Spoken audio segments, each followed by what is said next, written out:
Yeah, hello, this is Matthias for mamoworld.com and welcome to this Premiere Pro tutorial.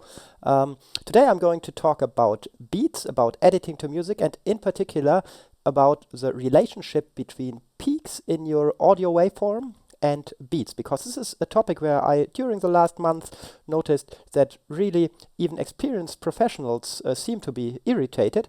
And here's the thing that I want to show you. When you work with our tool BeatEdit to detect beats, you open a wave file, it detects the audio peaks in it, and we can generate markers in our audio file. So let's bring this audio file to our timeline here. And now if we are looking closely where those beats are located, you can see that in some points in times these beats are more or less located at the location of certain peaks. Yeah, like here you can see this beat is exactly located at this peak. But also there are other beats that don't feel to be located at those positions so accurately. So if you're looking here, for example, you can see that here is my beat and a peak is here slightly behind it. Yeah, and here also we've got here our beat and here our peak, and also here everything doesn't seem to be so really accurate. And in particular, if you start zooming in a lot, you can see, wow, it's really not at the same location. So here's my beat, here's my peak. What is a problem here? And I get feedback of people complaining, well, your beat detection is not accurate and it's not so useful for me. And so I discussed this with a lot of people, with developers of algorithms for beat detection and also with musicians. And the interesting thing that came out of this discussion is that actually not the algorithm is wrong, but the idea is wrong to expect that beats are exactly located at those peaks.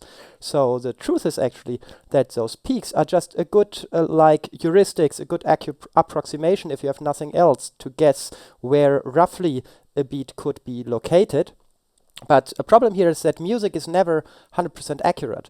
Yeah, the most obvious case probably is when you're playing music live. Then as a musician, you're not able to really 100% to the millisecond accurate hit each beat, but you will be a bit earlier for some and a bit later for some, so there will be some variation.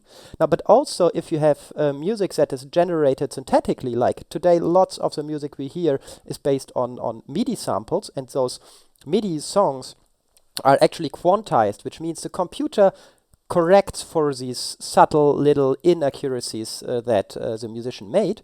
And so you could expect those are 100% accurate. But even there, those MIDI instruments, they are based on sample libraries, which again means live recordings.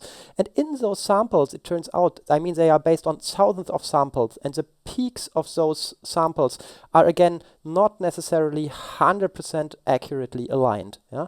And third, there are also certain kinds of instruments, or like if you have a drum hit, okay, you can expect that the beat is exactly, the visual peak is exactly at the beginning of the drum hit. But if you have some other sounds, it might not really be the case. You could have sounds that have more kind of a build-up, starting slow and having the peak not at the point where you feel that the beat really is, but a little bit behind that. So in summary, this means there are many different reasons why peaks are not always accurately located at those beats, and you shouldn't be confused if you see something like this. Yeah, it's perfectly okay. And rule of thumb is don't care about how it looks like when it sounds good. And so this is actually a song by Dave Bodie. He provided this to me. He's a great musician and also a video editor who actually also presented at Adobe Video World last year. And we spoke there, discussed exactly those issues, and he was giving me very interesting feedback about it. And he now also kindly provided me this song. So let's just listen to it. So this is now just a song, and you can feel it's not too easy to detect the beats. But this is the beat pattern detected by BeatEdit. And you feel it makes sense, right?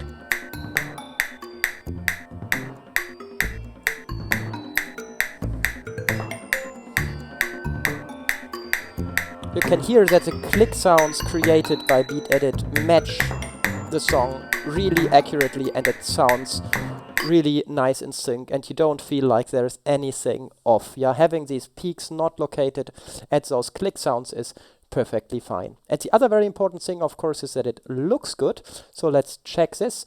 For this, I actually have prepared here some footage. These are the stock footage collection New York Night, kindly provided by Artbeats. So thanks a lot to Artbeats at this point for providing me this footage for this tutorial. So let me quickly create some sequence markers in order to match this footage to our song. So we click on sequence markers, create markers. And now we have here our beat markers in our footage. And let's say we want to start the footage around here. And we just select the folder with all my footage, go to Automate to Sequence, distribute the footage, add unnumbered markers, and click OK. So now a new clip starts at each beat, and it looks as follows.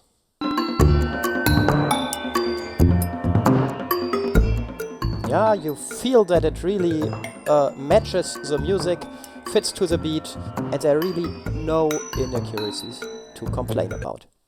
Okay, so that's it from my side. I hope you enjoyed this tutorial. Again, bottom line, if you want to check whether something is accurately matching the beats of your music, don't look too much at the peaks of your waveform. They can really confuse you and make you unhappy. You should really care about whether it sounds good and whether the cuts look good.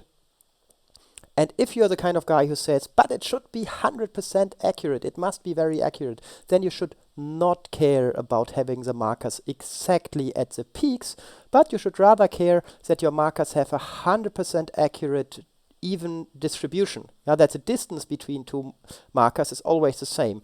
And this is exactly what BeatEdit gives you. So with BeatEdit, you will definitely be more accurate than with just looking and aligning to those peaks manually.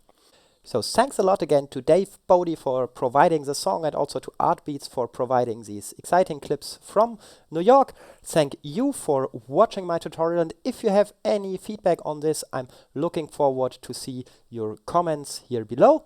Again, I'm Matthias Möhl for mamoworld.com, and I'm looking forward to see you in the next tutorial.